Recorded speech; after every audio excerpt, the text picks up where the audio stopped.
Olá, meus amigos e minhas amigas, meus irmãos em Cristo Jesus. Hoje, mais uma vez, eu trago para todos vocês, para todos nós, a seguinte reflexão, que tem como tema: Senhor Jesus, salva-me. Mas quando Pedro reparou no vento, ficou com medo e começou a afundar. E ele gritou: Senhor, salva-me. Isso está escrito no Evangelho, no livro de Mateus, no capítulo 14, no versículo 30. Para qualquer um de nós seria muito fácil, nesse momento que estamos conversando sobre isso, criticar a atitude de Pedro, dizendo: homem de pouca fé. Mas convenhamos, andar sobre as águas como ele andou seria muito difícil. Por acaso, algum de nós já ouviu falar de outra pessoa além dele e do Senhor Jesus que fez isso? Andar sobre as águas sem nenhuma ajuda ou apoio? Com o mar totalmente revolto? Eu considero esse evento bíblico um dos mais enriquecedores e impressionantes. Isso está registrado no Evangelho em Mateus 14, do versículo 22 ao 36, e ocorreu logo após a morte do profeta João Batista. E depois que Jesus foi informado desse fato, ele foi para um lugar deserto, pois desejava ficar a sós, mas, no entanto, descobriram para onde ele tinha ido e uma grande multidão foi aonde o mestre estava. Aliás, sempre havia muitas pessoas nos lugares que o Senhor se encontrava. E foi nesse dia que Jesus fez a primeira multiplicação de pães, esse milagre. Nessa ocasião, com apenas 5 pães e 2 peixinhos, ele alimentou quase 5.000 homens, fora as mulheres e as crianças que estavam ali presentes. Você pode confirmar isso lá no livro de Mateus 14, do versículo 13 ao 21. E em seguida, o Senhor ordenou a seus discípulos que entrassem no barco e fossem para outra banda, onde ficava Genesaré. Isso está lá em Mateus 14, no versículo 22 e 34. Quando terminou de despedir essa grande multidão, o mestre subiu ao monte para orar, como era seu costume. Ele sempre arranjava tempo para conversar com o Pai. Certamente nesses momentos, Jesus compartilhava com Deus tudo o que havia feito para ensinar e abençoar o povo. Não que o Pai não soubesse, porque ele é onisciente, mas por ter prazer em dividir suas alegrias e tristezas com ele. Enquanto isso, o barco com os discípulos estava no meio do mar, sendo açoitado pelas fortes ondas, uma vez que o vento era contrário. Para aqueles homens experientes, os quais viviam pescando naquele ambiente, tempestades não eram novidade para eles. Todavia, parece-me que apesar de toda essa experiência deles, eles não estavam conseguindo avançar rumo a Genesaré. E como diz o ditado, o que estava ruim pode piorar, e piorou mesmo, porque Jesus não estava com eles. Dessa maneira, o desfecho da história poderia ter sido trágico. Afinal, todos nós sabemos que mesmo hoje, com embarcações gigantescas e com a existência de sofisticados sistemas e instrumentos de navegação, ainda acontecem vários naufrágios. Agora imagine, meus amigos, então, naquela época, esses homens tinham apenas remos, velas, a cara e a coragem, como se diz popularmente. Por não estar escrito isso na Bíblia, eu não posso afirmar. Porém, pelo contexto da situação, eu entendo que os discípulos ficaram meio perdidos, visto que ninguém consegue resistir à força de um mar revolto. Penso que muitos deles já tinham sido tomados pelo medo de morrer. Entretanto, felizmente, isso não aconteceu, pois às 3 horas da manhã, o Senhor foi até eles, andando por cima das águas. Você pode ver isso lá em Mateus 14, no versículo 25. Já no verso 26 acontece algo que chega a ser meio cômico, dadas as circunstâncias e possivelmente por algumas crenças que tinham. Eles supuseram que estavam vendo um fantasma e começaram a gritar. No versículo 26 do mesmo capítulo de Mateus, imaginem vocês a cena: um monte de homem barbado gritando de medo. Não é mesmo algo para rirmos? Mas a partir desse momento, a história começou a mudar. Cristo imediatamente lhes disse: coragem, sou eu, não tenham medo. No verso 27 ele diz: então Pedro, sempre Pedro falou: Senhor, se és tu, manda-me ir ao teu encontro por sobre as águas. Que coragem, né? Que fé! A seguir, Jesus lhe falou: venha! E Pedro realmente foi. E no verso 29 fala: contudo, quando sentiu o vento forte, teve medo e começou a afundar.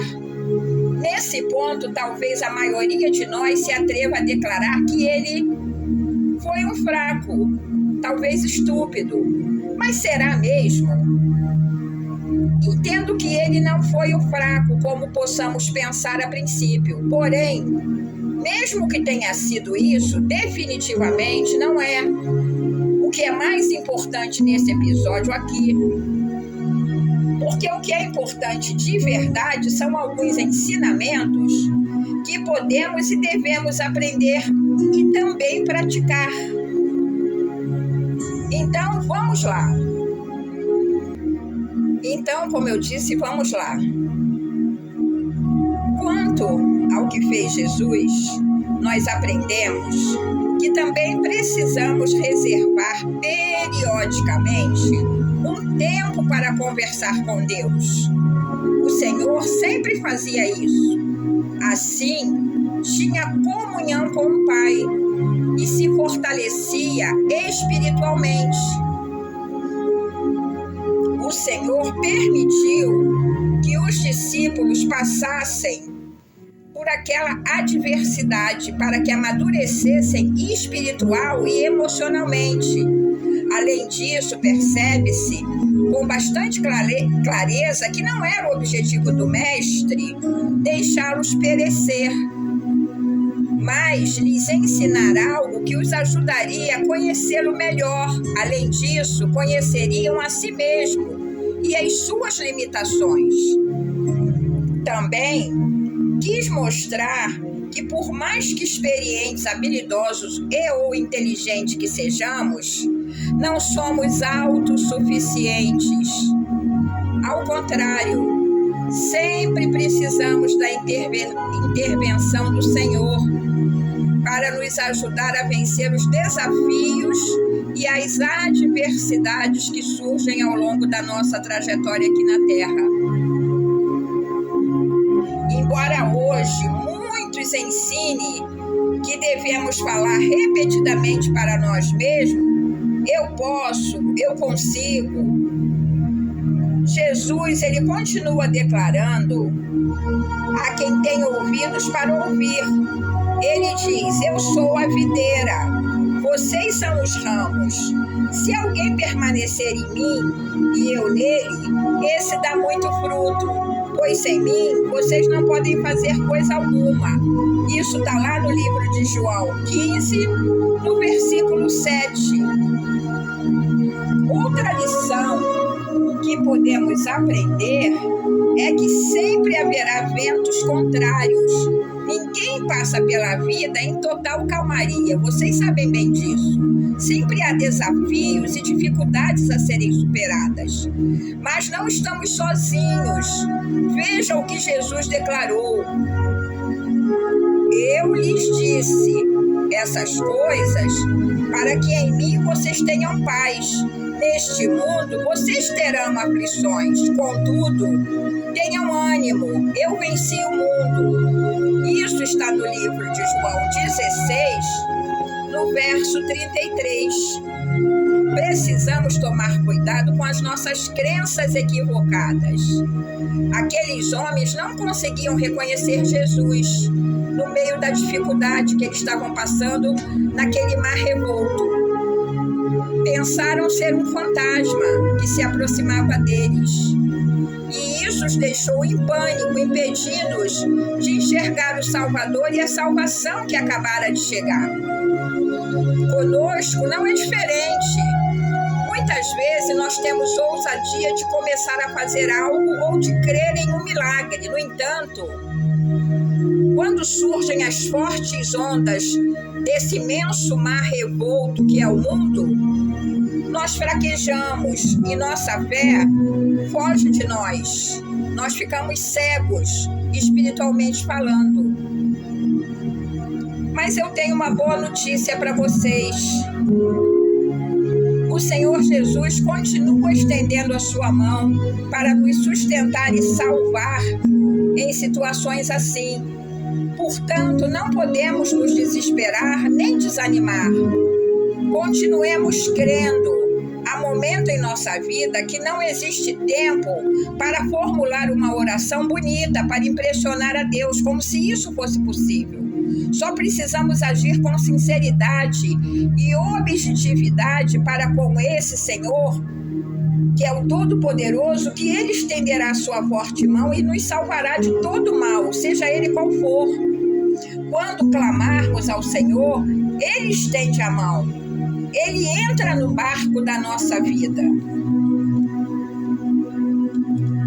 e traz a calmaria, a paz, a segurança das quais tanto necessitamos, especialmente em dias tão conturbados como os atuais. Cristo ainda continua chamando. E ele diz: venham a mim todos os que estão cansados e sobrecarregados, e eu lhes darei descanso. Tomem sobre vós o meu jugo e aprendam de mim, pois eu sou manso e humilde de coração, e vocês encontrarão descanso para as vossas almas. Pois o meu jugo é suave e o meu fardo é leve. Isso está escrito em Mateus 11, do versículo 28 ao 30. Sendo assim, meus irmãos, se ouvirmos a sua voz e atendermos ao seu chamado, não há dúvida de que haverá salvação plena para cada um de nós. Muitos, lamentavelmente, estão fazendo o contrário, ou melhor, afastando-se cada vez mais dele. Todavia, você pode agir de modo diferente e fazer o que é certo, o que é correto, aproximando-se desse Deus maravilhoso. Agora, só me resta dizer que, independentemente do problema pelo qual você esteja passando, você pode fazer como Pedro, isto é, orar dizendo: Senhor, salva-me. Muitos talvez o tenham criticado por agir por impulso e depois fracassar. Quem sabe você também tenha agido impensadamente e falhado. Mas se você clamar por socorro, certamente o Senhor estenderá a sua forte mão e o levará em paz e segurança para o seu barco.